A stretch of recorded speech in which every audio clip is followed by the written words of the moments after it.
Hello, hello everybody, and welcome back to Amateur Cast, where I'm getting you and your replays to be casted for my own entertainment, and hopefully to help you improve a little bit as well. I am your host, ZookaMan, and we're going to be starting off the return to form with a ZVZ. In the bottom left-hand side, in the red, in the Zerg, we have Jobless, and his opponent on the bottom right-hand side. In the blue, we have Tanagra. Still don't know how to say that name. Trying to figure it out over sound testing and getting everything ready for this cast. And still don't know how to pronounce that. I suppose that's one of the curses of being a caster, is you're never really able to pronounce names correctly. It's always the one that you really aren't too sure about. So, a couple of things to talk about before we go too far into this game. ZVZ, very interesting matchup, and especially in Legacy of the Void, where fast expansions are very popular earlier on in the game because of the way that the economy works as opposed to Heart of the Swarm or Wings of Liberty, means that we're probably going to be seeing a more economic focus opening, hatches and pools, that's what it looks like. Looks like both players went for hatch, extractor, and then pool, so they'll have gas up in enough time to be able to pump out metabolic boost, which is super important in early game ZVZs. The Zergling versus Zergling fights are key in being able to kind of establish that early game. And if your opponent has Zerglings and you went and got an early third base, for example, and you don't have the number of Zerglings you need, and you don't have metabolic boost out, well, sometimes that kind of just lead to you straight out losing. A couple of things I want to point out here. Yes, this is from the Diamond League. I don't know if I mentioned that already. I've been doing a lot of testing and done a couple of takes of this already. So I don't know exactly at this point what I have said and what I haven't. But one thing I do want to point out, this is Diamond League. I got a little bit of a tangent there. Pretty decent overlord spread so far. We're able to see quite a bit of vision on the map just from these overlords in the early game. And of course, Ruins of Endion, I believe this is a force cross position. I don't think this is a 4. I think you have 4, but I think you're just going to always be on the bottom sides, or on the left and the right, whether you're on the top or the bottom. But this map is pretty big, has a decent amount of expansion points, which means that the players going to feel very at home. Does have a couple of watchtowers in the middle where you're able to get some sight up of your opponent. Of course, one does require you to have some sort of dropship. For the Zerg, of course, that would be the overlords, which don't really happen a whole lot, so I'm not expecting that to be too populated. Right now, we're going to see our blue player going up for a really quick Bangling Nest, while we see our red player going up for a Roach Warren. Already seeing our tech between these two players kind of deviating away from each other. And it's going to be followed up by an Evolution Chamber here from Jobless. So it looks like we're probably going to be seeing pretty quick Roaches here from our red player.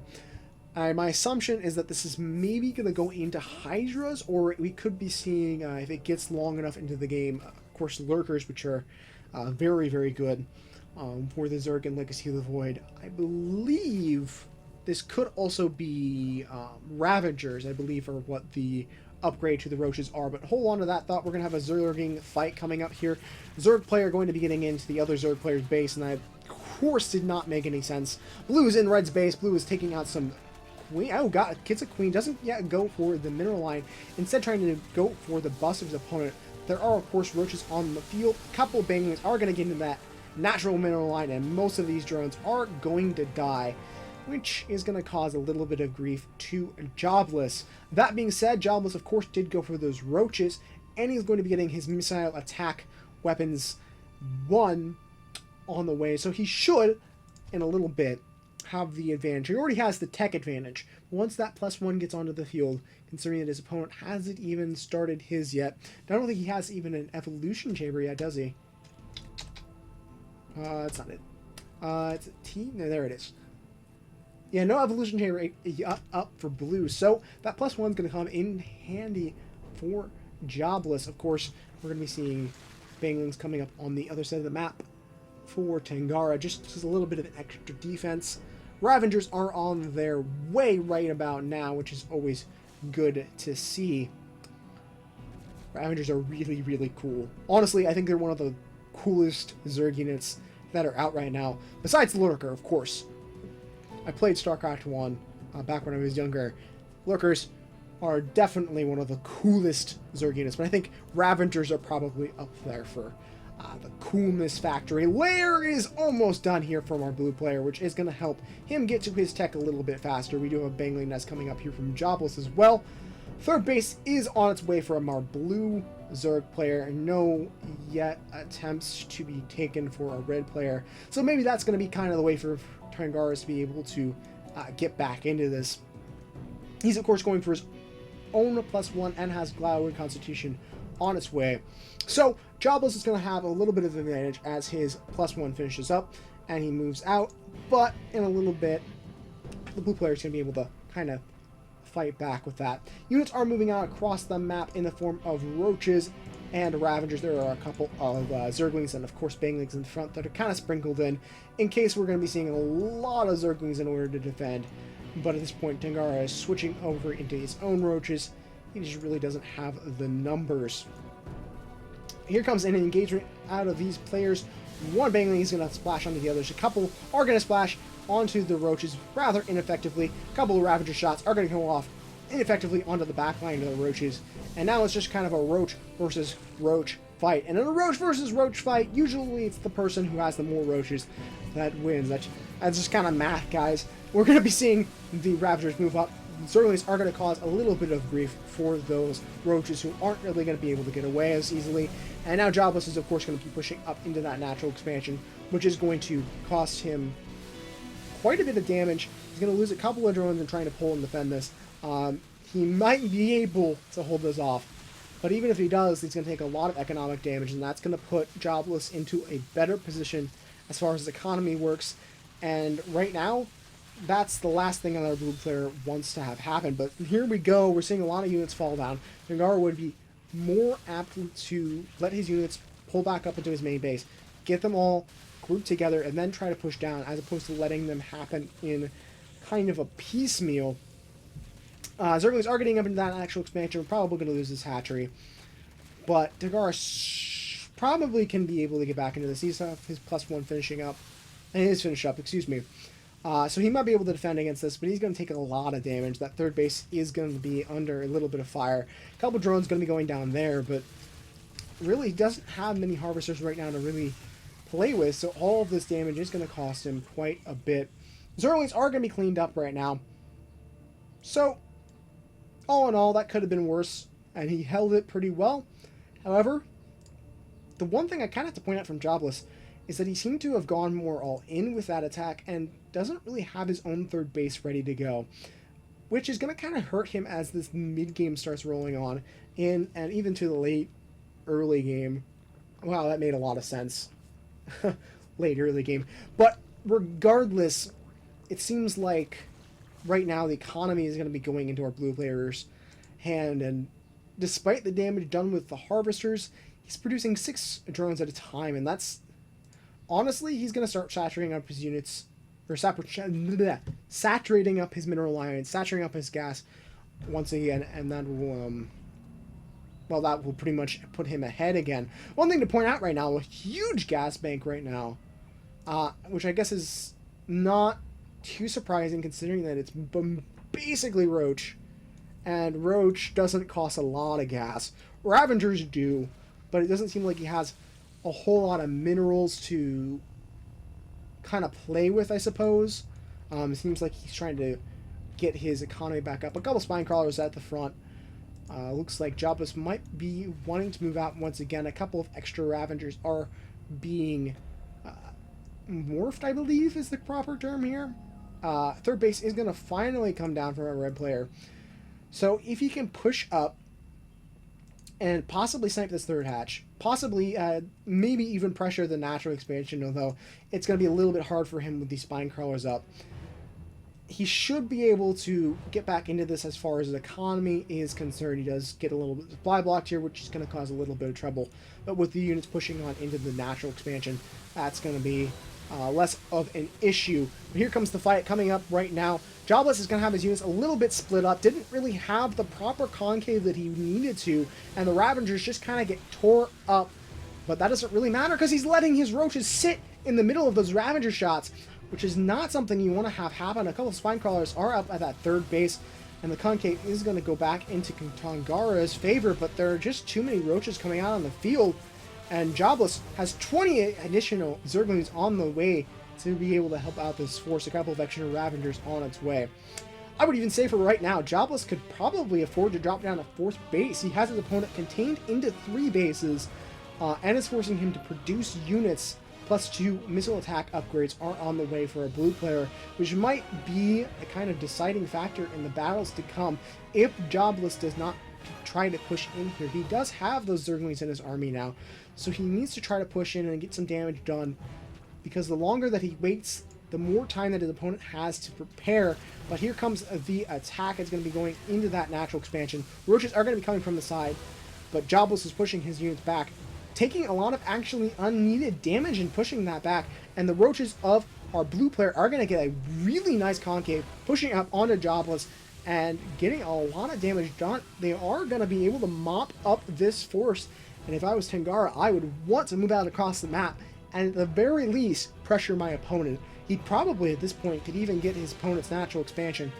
These Ravengers are very tasty, and they cost quite a bit of gas, so if Tangara can be able to snipe these, it will be a rather effective decision. Third base is in a little bit of danger here from Jobless. He's going to lose that queen for sure.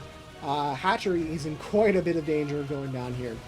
And possibly, yeah, that's probably going to end up going down, which Jobless is going to have a little bit of trouble being able to defend, considering that he just doesn't have the resources to keep producing units. Tangara going to be getting a little bit supply blocked here, which is going to cause him a little bit of trouble. But roaches are going to start streamlining. There are a couple of spine crawlers up here ready to go. A couple of Ravager shots are going to go out, but none of them are going to be really able to hit. But here comes the deciding factor. Jobless deciding that no, he just does not have the roach count.